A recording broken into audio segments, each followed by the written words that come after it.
Well, the whole country has been talking about law and order and crime and social issues in Alice Springs over the past week or so. Let's catch up with someone now who's been living that and talking about it for years. Jacinta Nampijinpa Price joins me live from Alice Springs. Good to talk to you again, Jacinta. Happy Australia Day. Yeah, happy Australia Day, Chris. As a community, we've celebrated with everyone together. We had the incredible Mulga Ball Band play to us at our celebrations down at our local town pool. Yeah, and look, and special day considering. Yeah, I'll tell you what, though, special congratulations to you because, of course, your mum, Bess, a former Northern Territory politician and a great community worker and advocate, has got an Australia Day honour today. You must be so proud of her.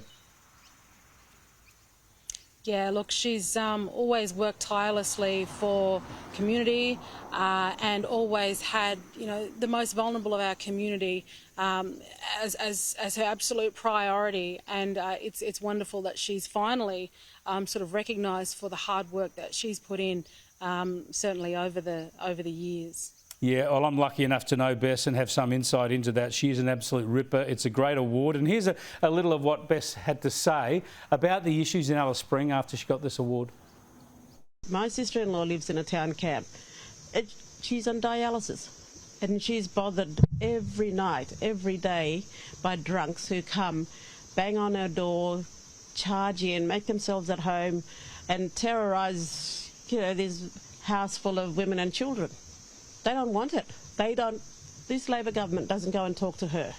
They don't go out and actually find people who actually are complaining about the alcohol situation here in Alice Springs.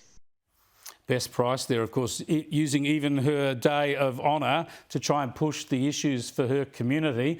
Tell us about this, Jacinta. You've been watching the national debate. You've seen Anthony Albanese's response. Is the attention all that you need, or is much more required? Oh, we need a hell of a lot more than certainly what the Prime Minister has put on offer and what Minister Lindy Burney has put on offer.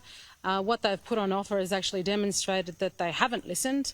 And for the Minister to suggest that if there was a constitutionally enshrined voice in place, this would not be happening is an absolute slap in the face. It's gaslighting. It's telling all those victims, the woman who almost had her head hacked off by her partner the other day, it's telling her, well, if this voice was in place, that situation wouldn't have happened.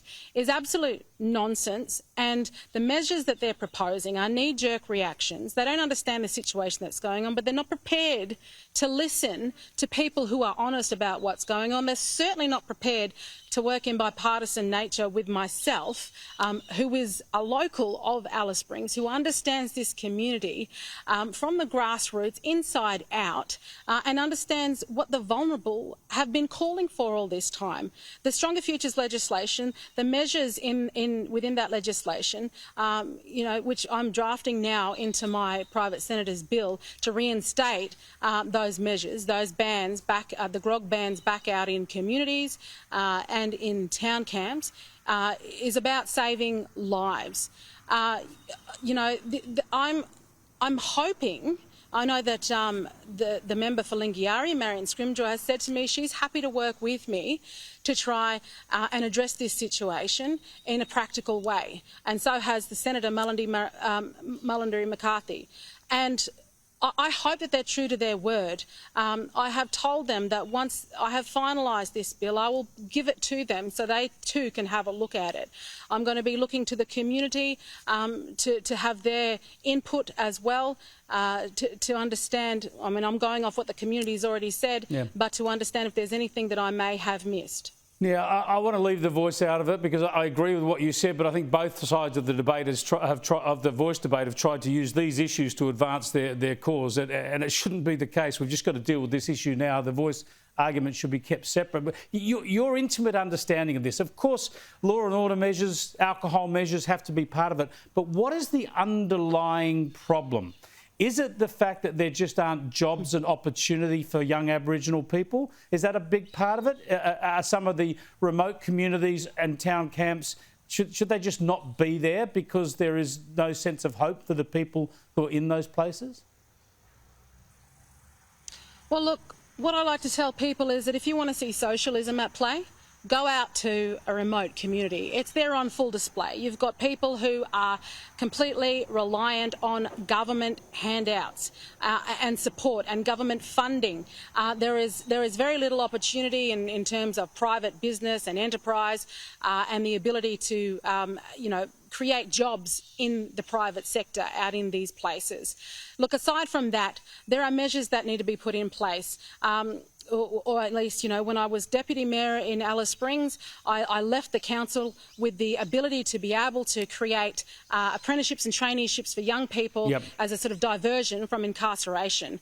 This should be supported. The foot patrol, the elder foot patrol, should be reinstated. That was working within our community. But you know what? The underlying issue, as I keep saying, is the acceptance of violence in many of these communities. Domestic and family violence, child sexual abuse, these children who are on our streets, when they've been failed by their family, they're also being failed by the system. And the system is designed to put them back into dysfunctional circumstances and re-traumatise them, as opposed to uphold their human rights as children who are Australian citizens. And it's based on the fact that they're Indigenous, that their rights are not being upheld. And this is the result of that. This is why those children are on our streets at night. And if it was during Senate estimates that I questioned the Human Rights Commissioner for Children on what measures the Human Rights Commission were putting into place to support these children, to uphold their human rights. And they basically, I heard crickets. They had no answers for me. So, we've got these organisations in place that are supposed to do what they're supposed to do to uphold human rights of Australian citizens. That includes Aboriginal children, vulnerable women, and yet they're not being upheld because they're of Indigenous heritage. I don't know how the hell that's supposed to work, but it's clearly not working in places like Alice Springs and the broader community. You've been drawing attention to these issues since well before you went into Parliament, and since the day you entered Parliament. And back last year, very early on, you were saying you're getting rid of these alcohol bans and getting rid of the cashless debit card were wrong. And Labor ignored you. The government ignored you. I got to assume you're at least pleased there's national attention on it now. You've just got to keep the attention there and make sure the moves, the policies go in the right direction. Absolutely.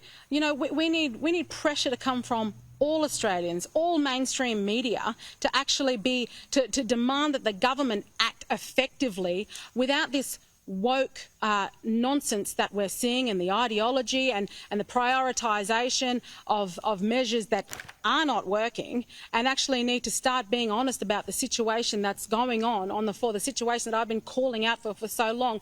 And let's not forget, it wasn't just me back in June who said that everything was going to go to wreck and ruin once the bans were lifted and the cashless debit card was abolished. But there were 9 Aboriginal organisations, health and legal organisations, that actually emailed a letter to Minister Burney. I was CC'd into that email, who were absolutely beside themselves at the fact that the Stronger Futures legislation was coming to an end, that the bans are being lifted, the and government they too just can't stated claim what would happen if they weren't put in place. So many warnings there were indeed. Right. Thanks so much for joining us, Jacinta. I appreciate it. And say congrats to Bess for me. Thanks, Chris. Jacinta Nampijinpa Price there in Alice Springs.